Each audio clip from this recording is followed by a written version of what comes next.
about why we called this a People's Earth Day. Because Earth Day has not always been a people's holiday. Earth Day often has been a thing where corporations will tell us to change our consumer habits to, recycle more, use a little less of this, a little less of that. But that's BS. That's not going to solve climate change. Only 70 companies are responsible for almost all of the carbon emissions on the planet. And so we need system change, not climate change. All right, so first up, we are honored to be joined by Strong Buffalo, Tatanka Otihitika, who will offer an opening blessing. Strong Buffalo is an enrolled member of the Sisseton Wapiton Dakota and a decorated Vietnam veteran. He has been writing poetry for over 60 years. Give it up for Strong Buffalo, please.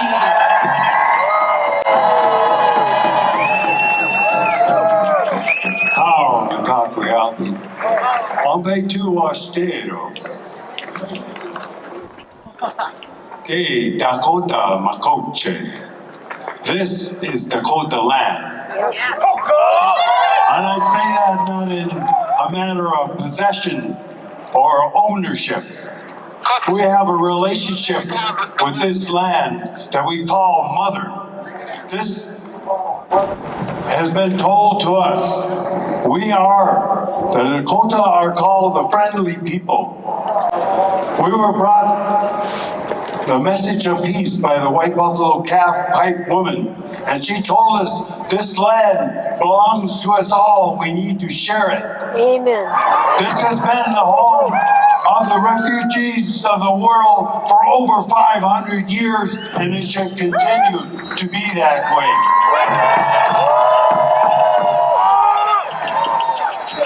This land needs all of our children to stand up. I'm going to sing a short prayer from our earth for all of us. We have a ceremony to call Wiping the Tears that helps us with trauma and sadness that we can't get rid of.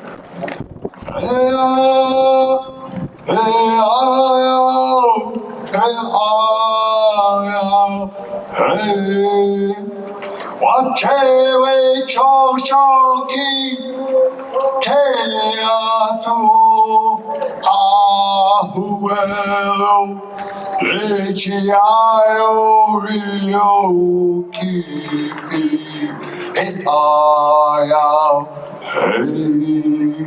If you're proud of who you are, if you're proud of who your people are, you should be out here parading with all of us. Hey, oh, hey, hey, oh, hey, hey, oh, hey. In Dakota, our shortest prayer is Mitaku Yoyase. That's been interpreted as all my relations, but it really means I am one who's trying to be good in a world of unknown, and we should not be discouraged by these dark clouds that are trying to create confusion and separation between us all. We must all begin to join hands and make a new world, because this land is common destiny. That's why all the world is here, is to learn how to live together in a better way. Thank you very much. I'm really proud to introduce you. Ju is an organizer with us at the Climate Justice Committee and led the creation of an environmental justice policy here in Minnesota, and is an incoming fellow for a master's in public policy and community-based research, and she's a relentless fighter for our Earth. Trump and Musk's attacks on people and the planet are harrowing. Like never before, we can see how the destruction of our environment goes hand in hand with resource extraction for power and profit. We see these patterns of unjust environmental harm on a local scale too. Even in our progressive states, state regulations have not stopped or prevented harmful polluters. We have seen how industrial polluters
land defender, a leader and speaker from South Minneapolis.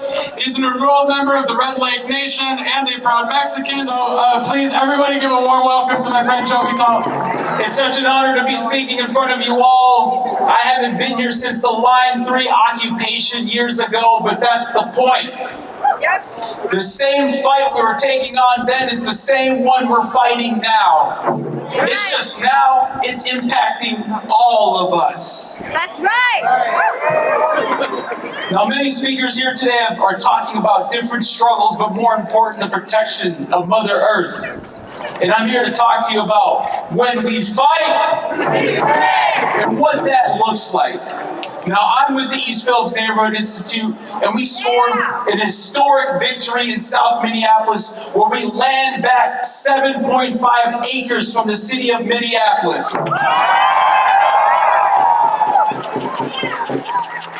Now I'm looking around and reading signs, and I see 401ks and hands off our constitutions. But the reality is that what we're seeing right now is the demolish of the systems, but rather the showcase that these systems were never here to serve us, the people. The only reason why it served us after World War II is because people fought for benefits, people fought for pensions, and that's what they got. East Phillips is a multiracial, multi-class neighborhood, but more importantly, it is one that has been fighting for environmental justice for 10 years, and it was able to score it. How did it do that? It did it with people showing up like you're doing today, but it took people showing up constantly, in waves, and giving their treasures. Nick talked about it a second ago, Jews mentioned it as well.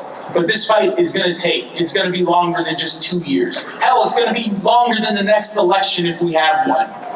It's going to be commitment. That's right. A deconstruction and an evaluation of a new system that needs to serve us. Here in East Phillips, we're talking about the gift economy, similar to those of what the indigenous people practiced in the past, where we gave and we received. We gave and we received. The closest thing that we have to that as human, the most natural thing we have is love. And how do we translate that in systems? Instead of money, monetary, exploitation, how do we express love? And that's what we're exploring here in East Phillips.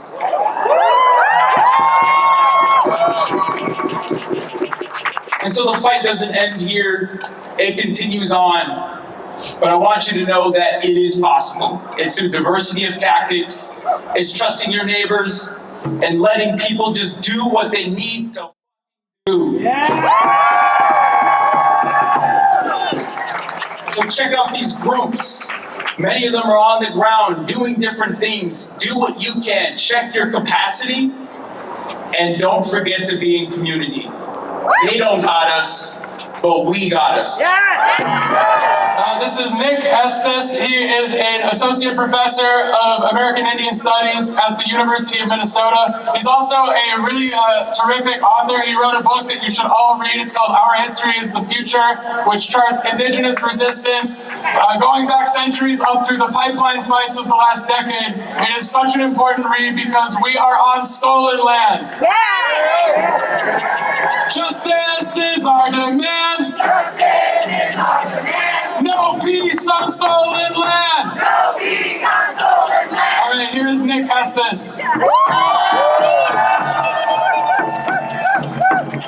Amitakiapi. I want to reflect on the name of this land, the Dakota name, which is Mini Sota Makoche.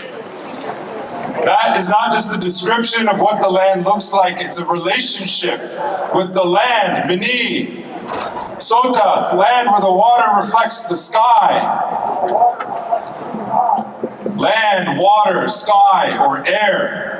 That is the sacred relationship. That word, that concept, that relationship existed before dictators, existed before billionaires, existed before homophobia, existed before this class system. Existed before corporate pollution. And what are the elements and the relationships that are being destroyed? Our land, our water, and our air, everything that we need to breathe. It's not just an indigenous problem. It's everybody's problem.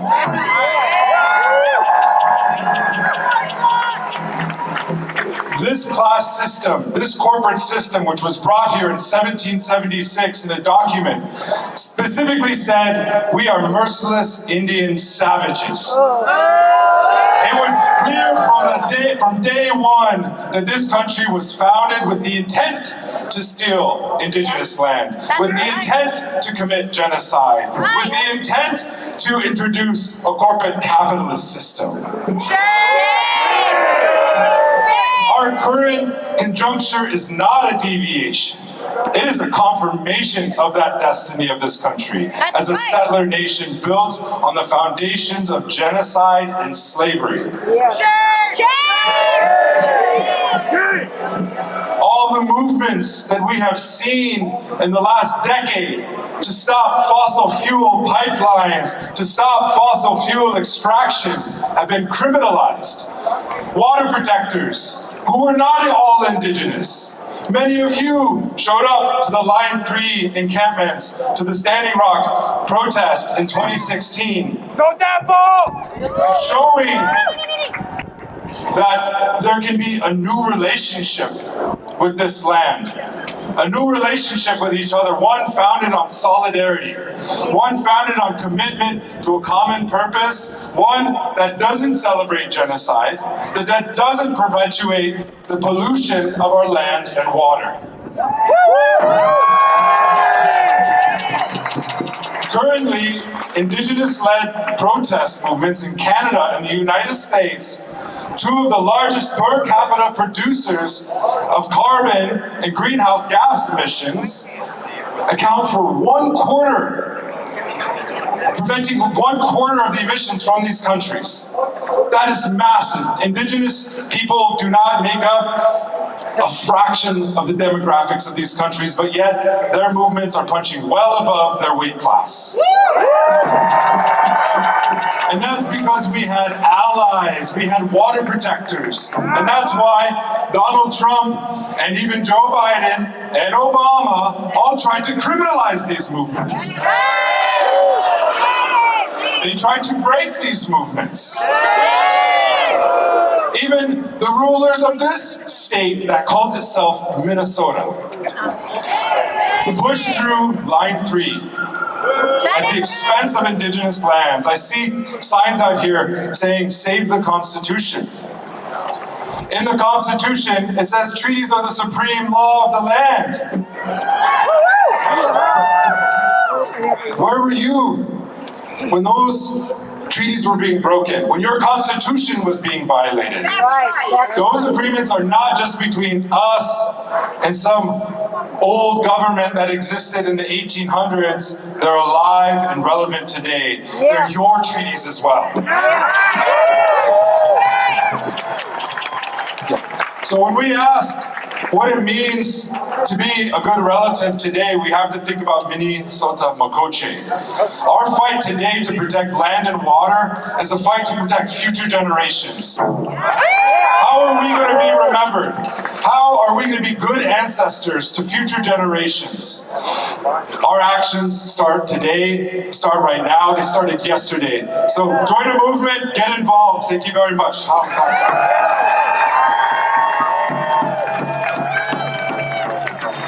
Next up is a dear friend of mine, Mr. Barry Reish from Veterans for Peace. Barry has been an anti-war activist since 1978.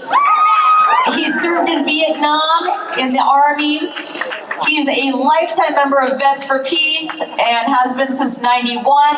And he currently serves on the board of the VFP Climate Crisis and Militarism Project. Take it away, Barry.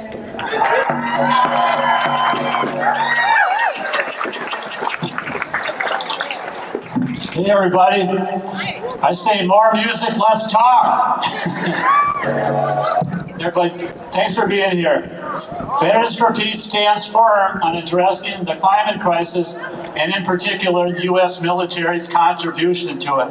Information which you probably don't hear much about on mainstream media. Now in its fourth year, our Climate Crisis and Militarism Working Project has been working to raise awareness, especially educate others, especially in return to environmental groups, and about how endless wars are having a huge impact on the climate crisis. Information, there again, that you don't hear on mainstream media. I have three things that I want to fully impress on you today if we hope to save and heal our planet, and which require our full attention.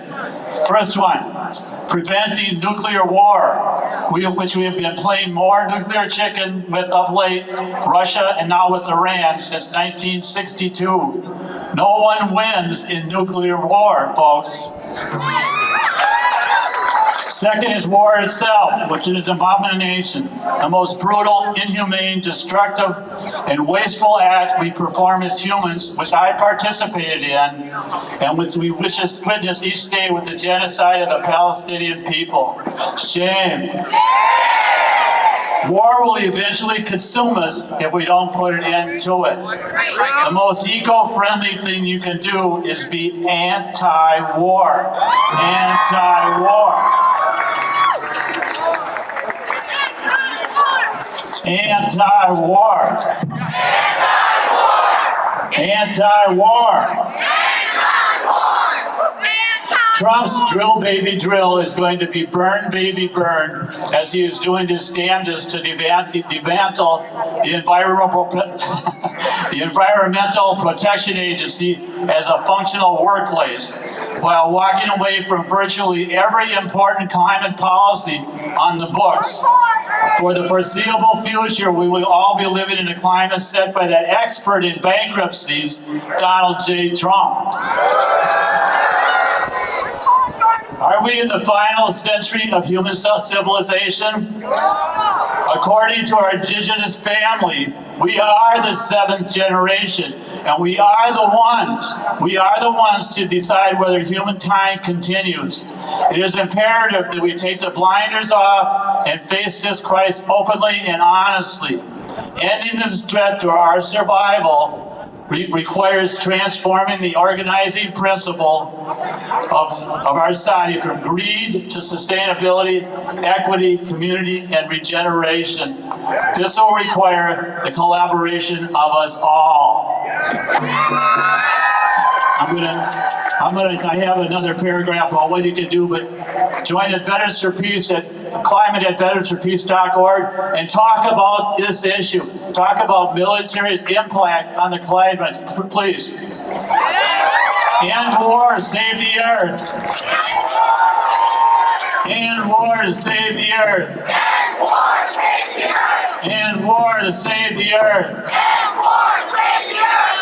All right, next up is another friend, Rachel Broughton. Rachel is a member of a co-chair, actually, of the Minnesota Green Party. Rachel ran for the mayor of Crystal, Minnesota last year, and I'm really honored to introduce Rachel. So here's Rachel.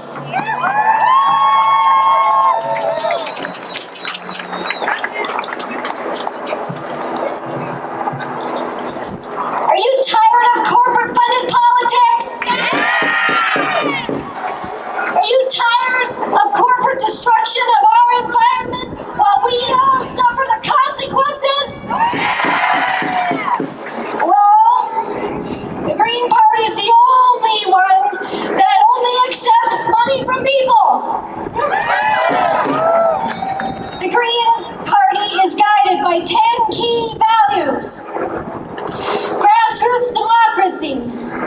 This means that we organize communities locally. We aim to serve the people in our communities. Social justice and equal opportunity. By confronting internal biases, we begin to find solutions to systemic injustices. Ecological wisdom. As creatures who live among all other beings on this earth, we have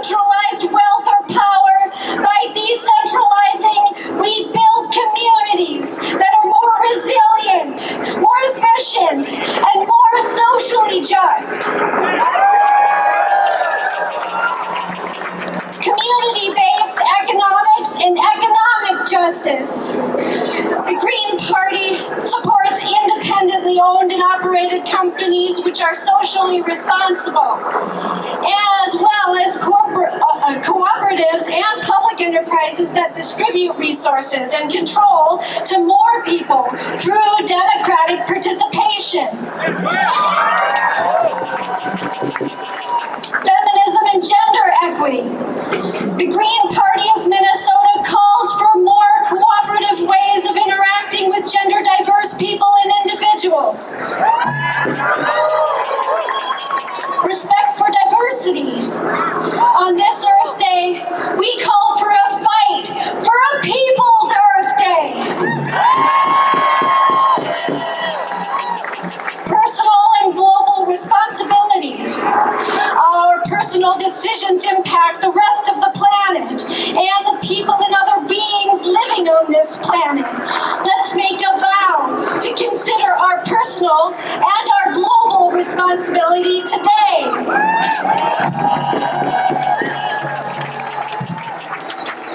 Future focus and sustainability. Great ideas have often come out of the Green Party, only to be watered down due to corporate influence. Stand with us to promote an eco-socialist Green New Deal.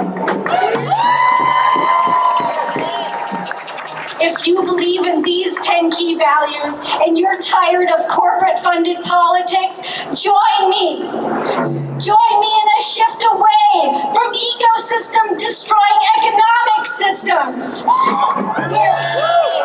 where planet and peace are valued over profit. Join the Green Party and let's fight for a People's Earth Day! Zach is a chair of the Minnesota chapter of the Grassroots 5051 movement, which stands, as I'm sure you're aware, of 50 protests, 50 states, one movement. Nationally, 5051 follows a synchronized day of action schedule. Take it away, Zach. Hello, Minnesota! At the Hands Off rally, I spoke about the future. Today, I'd like to speak about the past. It is April 19th. 250 years ago on this very day, the first shot was fired in a conflict that would change the trajectory of the entire world. The shot heard around the world. 250 years ago on this very day, the American Revolution began.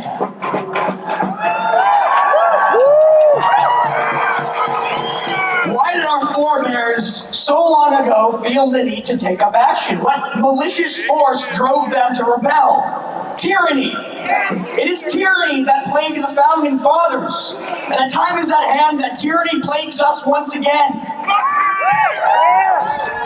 When the fathers took quill to paper on July 4th, 1776, they prepared one of the most crucial documents to our democracy. And that document, the Declaration of Independence, reads, "When a long train of abuses and usurpations, pursuing invariably the same object, evinces a design to reduce them under absolute despotism, it is their right, it is their duty to throw off such government and provide new guards for their future security." Well, friends, look at what this country has become in only 3 months. Do we see abuses? Do we see despotism? Can I ask you, is it our right to resist? Is it our duty to resist?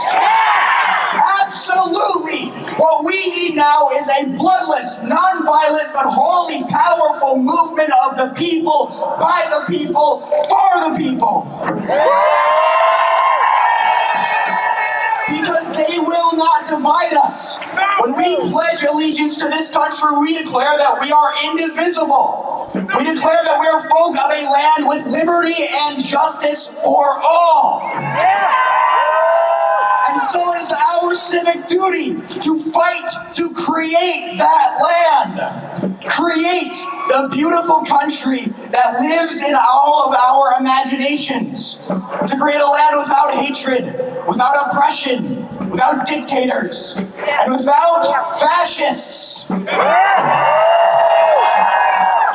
Because to me, that is the America that we we deserve. Are you with me? And to do that, it is true, we must protect the land. And it is to that end that so many of the organizations here today are workers of democracy. The folks that you will hear from today have dedicated themselves to that better world that rests in our collective mind's eye. They are the future, but they are not alone. We all are the future of this country. Together, a movement, a hope, a flame, a new American revolution. So my ask for you is to examine that better world that you can imagine and look into how you can realize that vision. Because we will make that world a reality if we stand together.